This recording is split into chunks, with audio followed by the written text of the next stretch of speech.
बीती होगी उसके रिश्तेदारों पर। मुझे लगा उनका दर्द बांटने ही आ रहे, क्योंकि देश में अगर कुछ होता है तो उसकी जिम्मेदारी वहां के राजा की होती है। और लोकतांत्रिक देश में अगर कुछ हो रहा है, कुछ सरकारी मशीनरी खराब है या सरकारी मशीनरी अच्छे से काम नहीं कर रही है, तो उसका जिम्मेदार वहां का प्रधानमंत्री होता है। मुझे लगा ये प्रधानमंत्री वो प्रधानमंत्री है देश के अंदर, मैं इनके बारे में गलत सोचता था, इनको जिम्मेदारी का एहसास हो गया है, इनको अपनी गलती का एहसास हो गया है। उसको सुधारने के लिए, ये उस सिस्टम को सुधारने के लिए ये एम्बा अस्पताल में आएंगे।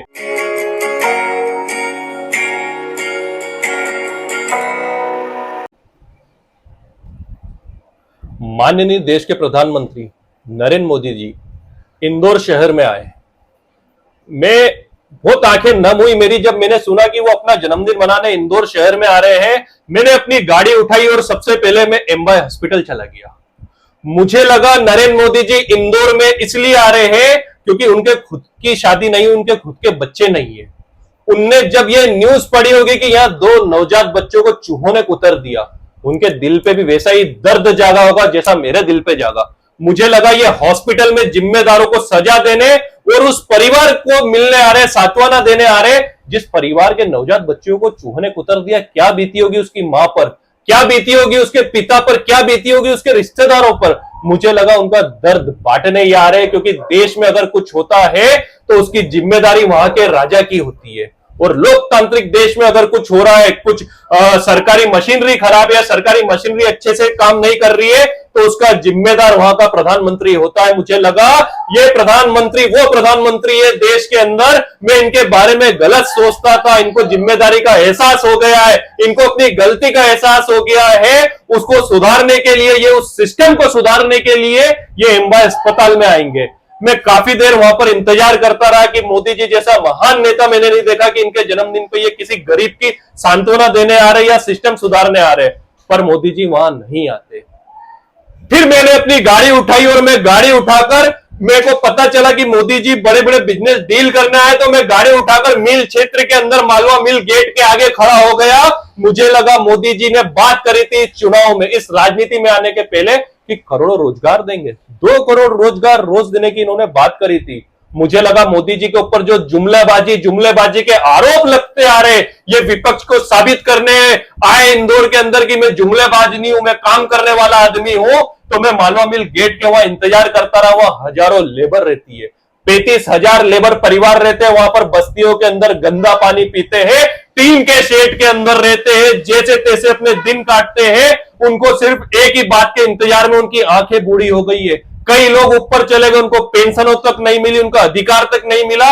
ये बेशकीमती जमीनें इंडस्ट्री की बीच सेंटर में पड़ी हुई है। मुझे लगा मोदी जी अपने रोजगार के वादे को निभाने के लिए, इन गरीबों से किए हुए वादे को निभाने के लिए, इस विपक्ष को झूठा साबित करने के लिए और अपने आप को इस देश का सर्वोच्च प्रधानमंत्री बोलने के लिए वो इन मिलों की बात करेंगे। यहां पर आएंगे और ऑर्डर देंगे कि एनटीसी इसको चालू करा जाए, इस उद्योगों को वापस चालू करा जाए और 35,000 जो मजदूर यहां बेघर हो गए उनको रोजगार मिलेगा।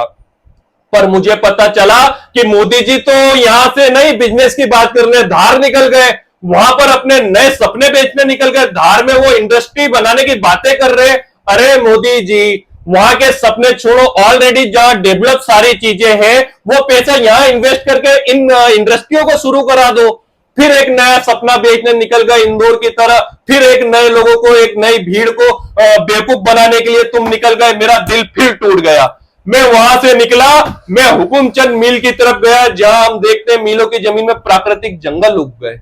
वहां पर 50-50, 60-60 साल पुराने पेड़ है। वहां प्राकृतिक रूप से जीव जंतु सबने अपना डेरा बना लिया। इंदौर के फेफड़े कहे जाने वाले हुकुमचंद जंगल के बाहर मैंने अपनी गाड़ी खड़ी कर दी, सिर्फ इस इंतजार में कि नरेंद्र मोदी वो प्रधानमंत्री जिन्होंने अपने मां के नाम पे पूरे देश को इमोशनल करा कि एक पौधा मां के नाम। मुझे लगा जब मां के नाम पे पौधे की बात कर सकते हैं तो जंगल बचाने के लिए तो ये प्रधानमंत्री किसी भी हद तक चले जाएंगे। मुझे लगा ये उसको जो अवैध कटाई होने वाली है ये उसको रोकने के लिए आएंगे और उसी वक्त डिसीजन देंगे कि इंदौर का जंगल नहीं कटेगा। पर मोदी जी ने मेरे अरमानों पे तब पानी फेर दिया। ना तो ये पौधों की बात करते हैं, ना ये पेड़ों को बचाने की बात करते हैं, और मैं फिर दुखी होता हूं।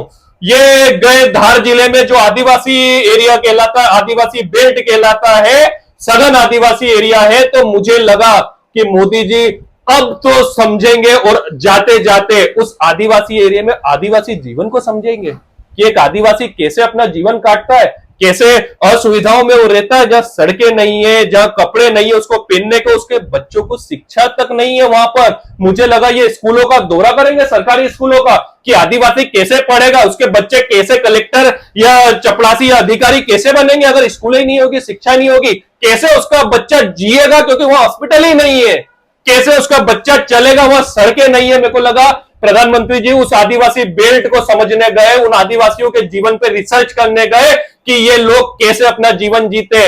पर मेरे पूरे दावे फेल हो गए। प्रधानमंत्री के जन्मदिन में करोड़ रुपए सरकारी हमारे टैक्स के फूंक दिए गए। प्रधानमंत्री आए लाबो लश्कर के साथ, उन्हीं लाबो लश्कर के साथ चले गए।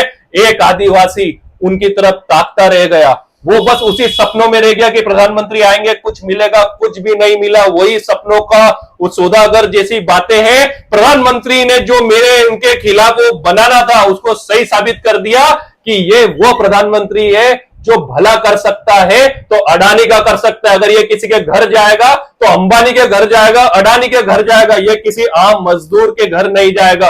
ये बातें कर सकते हैं, इमोशनल कर सकते हैं, तो वोट के लिए पौधों की बात कर सकते हैं, ये पेड़ बचाने की बातें नहीं कर सकते।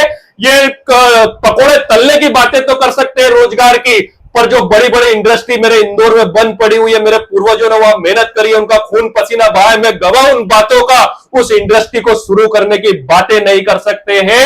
ये वो प्रधानमंत्री है जो सपना इंदौर में बेचा, पूरे देश में बेचा, वही धार में बेचा। मेरी उम्मीदें पूरी की पूरी पानी में फिर गई है।